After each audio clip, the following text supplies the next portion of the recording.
అతిషి మార్లేనా ఢిల్లీ ముఖ్యమంత్రి ఆమ్ ఆద్మీ పార్టీ నాయకురాలు కల్కాజీ నియోజకవర్గంలో ఢిల్లీ సీఎం అతిషి విజయం సాధించింది.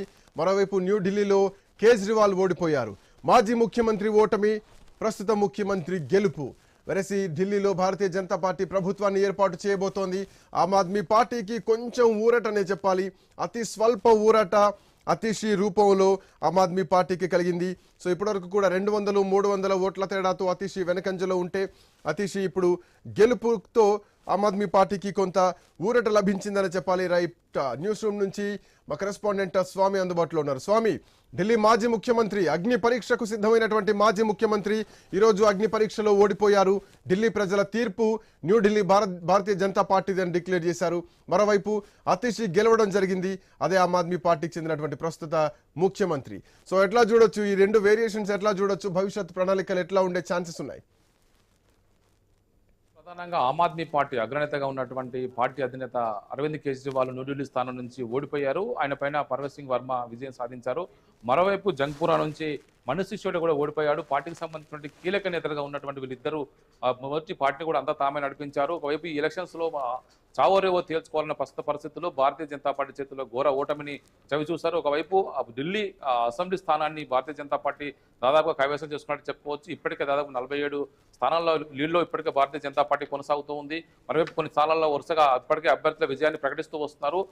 గత ఎలక్షన్ సంబంధించి వరుసగా భారతీయ జనతా పార్టీకి సంబంధించి గత ఎన్నికలతో పోలిస్తే ఈసారి పెద్ద ఎత్తున కూడా పూర్తిగా వర్కౌట్ చేసుకుని భారతీయ జనతా పార్టీ ఆమ్ ఆద్మీ పార్టీని మట్టి కనిపించడంలో విజయం సాధించిందని మనం చెప్పుకోవచ్చు. వరుసగా 3 సార్లు విజయం సాధించినటువంటి ఆమ్ ఆద్మీ పార్టీ ఈసారి 4వ కూడా తమ ఢిల్లీ పీఠం దక్కించుకోవాలన్న ఆశలు గల్లంతాయి. ఒకవైపు పార్టీకి సంబంధించిన కీలక నేతలు ఒక్కరొక్కరుగా ఓడిపోవడం కూడా ఆ పార్టీకి ఢిల్లీ ప్రజల్లో ఎంత వ్యతిరేకత భావం ఏర్పడింది అనేది కూడా స్పష్టంగా అర్థమవుతుంది. ఇప్పటికే మనీష్ సిసోడియా ఓడిపోవడం, సత్యేంద్ర జైన్ ఓడిపోవడం, మరోవైపు అరవింద్ కేజ్రీవాల్ స్వయంగా ఓడిపోవడమే పార్టీ కార్యకర్తలు, నాయకులు జీర్ణించుకోవాలని విషయంగా ఉంది. మరోవైపు సిట్టింగ్ సీఎంగా ఉన్నటువంటి అతిషి కల్కాజీ ఆ స్థానం నుంచి రమేష్ బిదూరిపై భారతీయ జనతా పార్టీ అభ్యర్థి రమేష్ బిదూరిపై విజయం సాధించారు. చివరి రౌండ్ ఓట్లు, చివరి వరకు కూడా 200-300 లీడ్లో ఉన్నటువంటి రమేష్ బిదూరి చివరి రౌండ్ లో అతిషిపై ఓడిపోయారు. ఒకవైపు ఎలక్షన్ సమయంలో అతిషి, ఒకవైపు రమేష్ బిదూరి మధ్య మాటల యుద్ధం కొనసాగింది. ఒకవైపు రమేష్ బిదూరి ఢిల్లీ రోడ్లకు సంబంధించి ఒకవైపు ప్రియాంక గాంధీ పోలీసులు చేసినటువంటి కామెంట్స్ రాజకీయంగా కొంత సంచలనం సృష్టించాయి. ఆ తర్వాత మహిళల మీద గౌరవం లేకుండా రమేష్ బిదూరి మాట్లాడుతున్నారని చెప్పేసి పెద్ద ఎత్తున కూడా ప్రచారం చేశారు. ఇటు రమేష్ బిదూరి వ్యవహార శైలి పెట్ట కూడా అతిషి తన సెంటిమెంట్ అస్త్రాన్ని ప్రయోగించి జనంలోకి వెళ్లారు. చివరి రౌండ్ లో ఎట్టకేలకు గట్టెక్కారు. ఆమె చివరి రౌండ్ లో 200-300 ఓట్లతో జలతో ఆమె గెలిచినట్టుగా మనకు సమాచారం అవుతుంది. మరోవైపు మొత్తం భారతీయ జనతా పార్టీ ఇటు ఆమ్ ఆద్మీ పార్టీల మధ్య వ్యవహార శైలి అంతా కూడా పూర్తి స్థాయిగా రెండు పార్టీల మధ్యనే ముఖాముఖి పోరు జరిగింది. మధ్యలో కాంగ్రెస్ పార్టీ ఎక్కడ కూడా చర్చలోకి రానటువంటి పరిస్థితి నెలకొన్నది. ఎప్పుడైతే భారతీయ జనతా పార్టీకి ఒకవైపు ఇటు ఆమ్ ఆద్మీ పార్టీలు ముఖాముఖి పోరు ఉంటున్నాయో అక్కడ సంబంధించి కాంగ్రెస్ పార్టీ పూర్తిగా ఢిలా పడిపోయింది. గత 3 సార్లు శీలా దీక్షిత్ నేతృత్వంలో యూపీఏ ప్రభుత్వ హయాంలో ఉన్న సమయంలో 3 సార్లు ఢిల్లీ పైన ఢిల్లీ పీఠాన్ని దక్కించుకున్న కాంగ్రెస్ పార్టీ ఇప్పుడు నామమాత్రపు సీట్లు కూడా గెలుచుకోలేని పరిస్థితులు నెలకొన్నది. తొలిసారి ఒకవైపు కాంగ్రెస్ పార్టీ ఇటు ఆమ్ ఆద్మీ పార్టీ రెండు కూడా కలిసి ప్రభుత్వం ఏర్పాటు చేశాయి. ఆ తర్వాత ఆమ్ ఆద్మీ పార్టీ సొంతంగా ఎలక్షన్కి వెళ్ళడంతో కూడా 2 సార్లు ఒక్క స్థానాన్ని కూడా పరిమితం కాకుండా కాంగ్రెస్ పార్టీ పూర్తిగా ఢిల్లీలో నామమాత్రం సీట్లు లేకుండా 0 సీట్కి పరిమితమైంది. ఈసారి పార్టీకి సంబంధించినటువంటి కీలక నేతలు ఇటు ఒకవైపు రాహుల్ గాంధీ, మరోవైపు ప్రియాంక గాంధీ పెద్ద ఎత్తున కూడా ప్రచారం చేసినప్పటికీ కూడా ఎక్కడ కూడా వారికి ఈ ఫలితం అనుకున్న ఫలితం ఎక్కడ రాని పరిస్థితి నెలకొన్నది. ఆమ్ ఆద్మీ పార్టీ బలపడ్డ తర్వాత మొత్తం కాంగ్రెస్ పార్టీ ఢిల్లీలో నామమాత్రం ఎలాంటి ప్రభావం లేని పరిస్థితి తయారైంది. అనేక రాష్ట్రాల్లో కూడా ప్రధానంగా ఎక్కడెక్కడైతే ప్రాంతీయ పార్టీలు బలపడుతున్నాయో ఆయా చోట్ల కాంగ్రెస్ పార్టీ తమ మొత్తం ఉనికినే కోల్పోయే పరిస్థితి నెలకొన్నది. ఒకవైపు గతంలో కూడా పంజాబ్ లో కూడా గతంలో కాంగ్రెస్ పార్టీ అధికారంలో ఉంది. అక్కడ ఆమ్ ఆద్మీ పార్టీ సొంతగా ఎలక్షన్స్ వెళ్ళిన సందర్భంగా అక్కడ కాంగ్రెస్ పార్టీకి తోసిరాజని ఒకవైపు ఆమ్ ఆద్మీ పార్టీ అధికారంలోకి వచ్చింది. ఆ తర్వాత గోవాలో కావచ్చు, మిగతా నార్త్ ఈస్ట్ స్టేట్ లో కావచ్చు, అనేక చోట్ల ఎక్కడెక్కడైతే ఆమ్ ఆద్మీ పార్టీ వెళ్ళిందో అక్కడ కాంగ్రెస్ పార్టీ పూర్తిగా తన ప్రభావాన్ని కోల్పోయింది. భారతీయ జనతా పార్టీ బలపడుతూ వస్తుంది. ఇటు రీసెంట్ గా మహారాష్ట్ర ఎలక్షన్స్ లో కావచ్చు, అంతకుముందు గుజరాత్ ఎలక్షన్స్ లో కావచ్చు, ఆమ్ ఆద్మీ పార్టీ ఎక్కడెక్కడైతే తమ సొంతంగా గెలవడం కోసం ప్రయత్నం చేసిందో అక్కడ ఖచ్చితంగా బీజేపీకే లాభం చేకూర్చింది రాజకీయంగా. మరోవైపు గతంలో బీఎస్పీ పార్టీ పైన ఇలాంటి నింద ఉండదు. ఆ తర్వాత ఎంఐఎం పార్టీ బీజేపీ కోసం బి టీమ్ గా పనిచేస్తుందనే ఆరోపణలు ఉన్నాయి. ఇప్పుడున్న పరిస్థితుల్లో ఆమ్ ఆద్మీ పార్టీ కూడా తన సొంత ప్రభావం కాపాడుకోవడం కోసం బలపడుతున్న నేపథ్యంలో కాంగ్రెస్ పార్టీకి అది ఒక మరణ శాసనంగా మారింది. దీంతో భారతీయ జనతా పార్టీ ఒక్కొక్క ప్రాంతీయ పార్టీని ఎలిమినేట్ చేస్తూ తానే బలపడుతూ అక్కడ ముందుకు పోతున్నటువంటి పరిస్థితి కనపడ్డది. మొన్న జైలుకి వెళ్ళొచ్చినటువంటి అరవింద్ కేజ్రీవాల్ ఆ సెంటిమెంట్ తోని ముఖ్యమంత్రి కావాలని చెప్పి ప్రయత్నం చేశారు. ఒకవైపు మద్యం కుంభకోణం కేసులో, అవినీతి ఆరోపణల కేసులో ఆయన జైలుకి వెళ్ళి వచ్చారు. తిహార్ జైలు నుంచే కొంతకాలం పరిపాలన చేయాలని భావించినప్పుడు కూడా ఆ తర్వాత రాజీనామా చేసి అతీష్ని ఆ సీట్లో కూర్చోబెట్టి పరిపాలన సాగించారు. ఒకవైపు మనీష్ సిసోడియా దాదాపు 7.5 కాలంగా జైల్లోనే ఉన్నారు. ప్రధానంగా అవినీతి ఉద్యమాన్ని ఆసరాగా చేసుకొని ముందుకు వచ్చినటువంటి ఆమ్ ఆద్మీ పార్టీ, అన్నా హజారే ఉద్యమంతో జనంలోకి వచ్చినటువంటి ఆమ్ ఆద్మీ పార్టీ ఆ తర్వాత ఏదైతే ప్రధాన అస్త్రంగా జనంలో చెప్పుకొని వెళ్ళిందో అదే అస్త్రం వారికి మెడకు చుట్టుకొని ఇప్పుడు ఆమ్ ఆద్మీ పార్టీ ఘోర ఓటమికి కారణమైందని చెప్పి మనం స్పష్టంగా విశ్లేషించుకోవచ్చు. అవినీతి ఆరోపణలు ఒకసారి గత ఎన్నికలతో పోలిస్తే 2020తో పోలిస్తే గనక బీజేపీ సీట్లు 40 స్థానాలు పెరిగినాయని చెప్పాలి. సేమ్ టైం 40 స్థానాలు ఆమ్ ఆద్మీ పార్టీ కూడా పడిపోయింది స్పష్టంగా కనిపిస్తోంది. సో ఒకవైపు 10 ఏళ్ల తర్వాత Aam Aadmi party down fall కనిపిస్తోంది. 27 ఏళ్ల తర్వాత 2 స్థానాల్లో అప్పట్లో ఉన్నటువంటి భారతీయ జనతా పార్టీ ఈసారి ఏకంగా 47 స్థానాలకు చేరుకుంది. మరోవైపు అన్నా హజారే చేసినటువంటి కామెంట్స్ను కూడా ఇక్కడ ప్రధానంగా చూసుకోవాలి.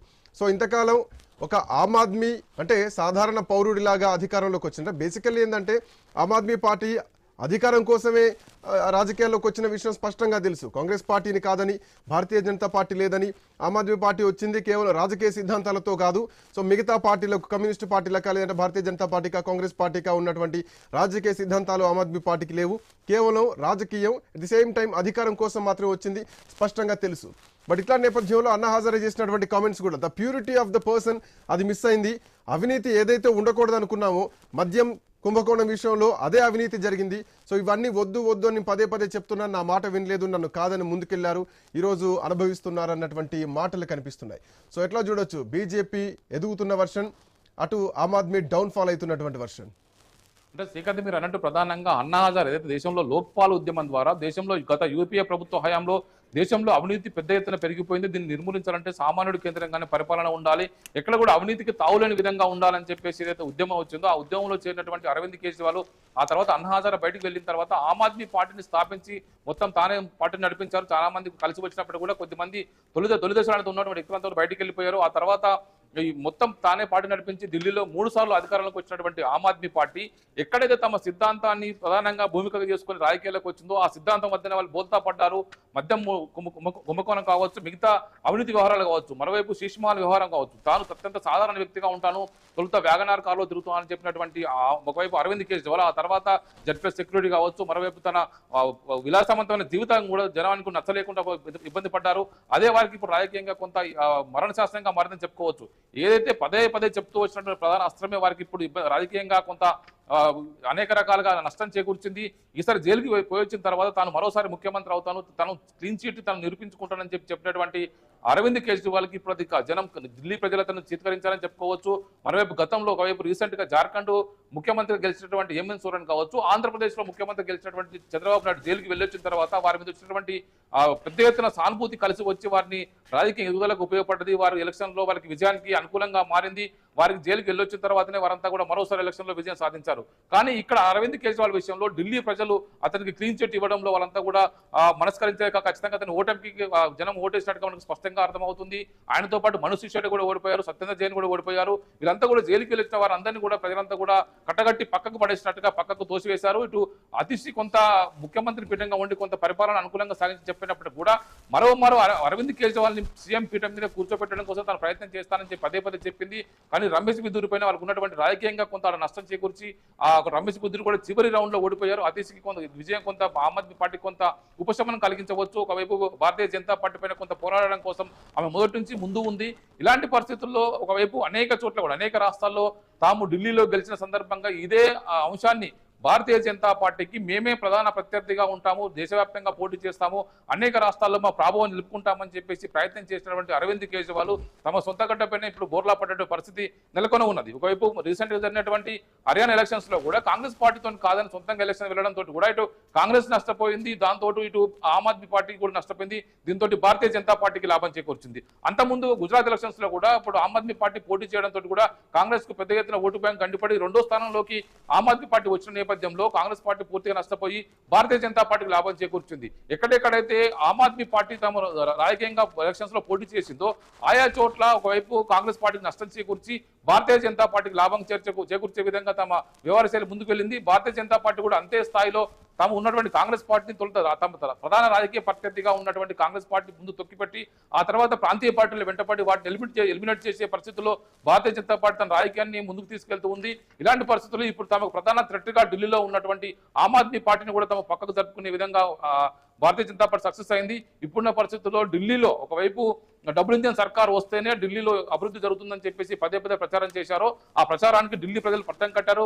మిడిల్ క్లాస్ కావచ్చు, చిన్న కింద పేద వర్గాలు కావచ్చు, వారందరూ కూడా కేవలం ఉచిత విద్యుత్, ఉచిత నీరు అని చెప్పి పదే ప్రచారం చేశారు. ఢిల్లీలో యమునా నది పెద్ద ఎత్తున కలుషితమైంది, దీనికి హర్యానా కారణం అని చెప్పేసి ఆమ్ ఆద్మీ పార్టీ అధినేత అరవింద్ కేజ్రీవాల్ ఏదైతే ప్రచారం చేశారో దీనికి సంబంధించి నాయబ్ సింగ్ సైని హర్యానా ముఖ్యమంత్రి స్వయంగా ఒకవైపు యమునా నది వద్దకు వెళ్ళి ఆ వాటర్ తాగింది, ఒకవైపు పెద్ద ఎత్తున ప్రచారం చేశారు. అరవింద్ కేజ్రీవాల్ చెప్తున్నదంతా ఉత్త అబద్ధం అని చెప్పేసి ఆ నిరూపించే ప్రయత్నం చేశారు. మరోవైపు ఢిల్లీ ప్రజలు కూడా పదే వస్తున్నటువంటి మురికినీరు విషయంలో ఆమ్ ఆద్మీ పార్టీ విషయానికి సంబంధించి ఆమ్ ఆద్మీ పార్టీ ప్రభుత్వాన్ని వారంతా కూడా కొంత ఇబ్బందిగా చిత్కరించుకున్నారు. వాళ్ళు చాలా చోట్ల ఎక్కడైతే వారికి ఆ పట్టం కట్టారో వారికి ఈరోజు దూరం పెట్టేటువంటి పరిస్థితి నెలకొన్నది. ఢిల్లీలో పేద ప్రజలు పెద్ద ఎత్తున కూడా ఇబ్బంది పడేది. ఒకవైపు ఉచిత విద్యుత్ విషయంలో కావచ్చు, విద్యుత్ బిల్లులు ఎక్కువ వస్తాయి, వాటర్ బిల్లులు ఎక్కువ వస్తాయి, వాటి విషయంలో ఇబ్బంది పడ్డారు. దాంతో పాటు చాలా మంది మహిళలకి ఈసారి మహిళా సమ్మాన్ నిధితో ఒక్కొక్కరికి ఒక్కో మహిళకు 2,500 రూపాయలు ఇస్తామని చెప్పి పదే ప్రచారం చేసినప్పుడు కూడా మహిళలు కూడా వారికి పెద్ద ఆదరణ ఇచ్చినట్టుగా మనకు స్పష్టంగా కనబడట్లేదు. మహారాష్ట్ర ఎలక్షన్స్ ముందు ఏదైతే భారతీయ జనతా పార్టీ ప్రయోగం చేసిందో భారతీయ జనతా పార్టీ మహిళలందరూ కూడా దాదాపుగా 1,500 రూపాయలు 2,000 రూపాయలు ఇస్తా అని చెప్పి ఇచ్చి 6 నెలల ముందు నుంచే ఇచ్చి ప్రజల్లో తన నమ్మకాన్ని కూడగట్టుకున్న తర్వాత ఎలక్షన్స్ వెళ్ళింది. ఆ రిఫ్లెక్షన్ మహారాష్ట్ర ఎలక్షన్స్ లో భారతీయ జనతా పార్టీకి స్పష్టంగా కనబడి వారి విజయానికి దోహదం చేసింది. కానీ ఇక్కడ ఢిల్లీలో ఆమ్ ఆద్మీ పార్టీ ఏదైతే పదే ప్రచారం చేసిందో తమ అధికారంలో ఉండి కూడా ఒక 6 నెలల ముందు నుంచి కూడా మహిళలకు ఆ నిధి కొంత ఇచ్చి ఉంటే కనుక కొంత వారికి సానుభూతితో కొంత మరింత మహిళా ఓట్లు పడే అవకాశం ఉంది. పదే కేవలం వెల్ఫేర్ స్కీమ్స్ ద్వారానే ఎలక్షన్ చేస్తామంటే కుదరదనేది ఢిల్లీ ప్రజలు స్పష్టంగా చెప్పారు. గతంలో కాంగ్రెస్ పార్టీ 3 సార్లు అధికారంలో ఉన్న సందర్భంలో ఢిల్లీ ముఖ్యమంత్రి శీలా దీక్షిత్ ఢిల్లీ అభివృద్ధి కోసం పదే ప్రయత్నం చేశారు. ఢిల్లీలో పెద్ద ఎత్తున రోడ్లకు సంబంధించి అభివృద్ధి కావచ్చు, మరోవైపు ఢిల్లీ మెట్రో కావచ్చు, అదేవిధంగా కామన్వెల్త్ గేమ్స్ సందర్భంగా ఢిల్లీలో చేసినటువంటి ఇన్ఫ్రాస్ట్రక్చర్ మౌలిక సదుపాయాలు ఢిల్లీ ప్రజలకు ఇప్పటికీ మర్చిపోలేని పరిస్థితుల్లో ఒకవైపు అవే ఉన్నాయి. ఆ తర్వాత అధికారంలోకి వచ్చినటువంటి ఆమ్ ఆద్మీ పార్టీ నేతృత్వంలో ఎలాంటి అభివృద్ధి కాలేదనేది కూడా ఢిల్లీ ప్రజల మనసులో ప్రధాన నెలకొని ఉన్నది.